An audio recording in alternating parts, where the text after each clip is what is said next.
यामधून मी आणि पिंटू भाऊ कोठारी होते. पिंटू भाऊंचं काम अत्यंत चांगलं आहे. मला सुद्धा त्यांची मदत कोरोना काळात झाली. माझी तब्येत अत्यंत खराब होती. त्यावेळेस पिंटू भाऊ माझ्याकडं मदतीला धावून आले आणि माझ्या हमेशा सहकार्यात इच्छात राहतं.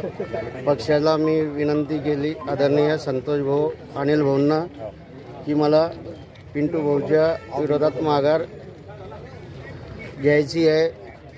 तर मी भाऊंना त्यांना विनंती केली आणि पिंटू भाऊंचं प्रभागात काम चांगलं आहे. प्रभागमधली जनताही म्हणत की भाऊ पिंटू भाऊच्या बद्दल तुम्ही फॉर्म भरला, हे पिंटू भाऊ अत्यंत चांगला मनुष्य आहे, तुम्ही काहीतरी विचार करा. प्रभागाच्या जनतेचा पण मी विचार केला, विश्वास घेतला. त्यांना म्हटलं काही काळजी नका करू, मी बोललो. आणि आदरणीय संतोष भाऊ आणि अनिल भाऊ यांना विचारून मी माघार घेऊन पिंटू भाऊ यांना बिनविरोध नाही. भाऊ, तुम्ही कोणत्या पक्षाकडनं उभे होते? मी राष्ट्रवादी शरदचंद्र पवार तुतारी या पक्षाकडनं उभा होतो.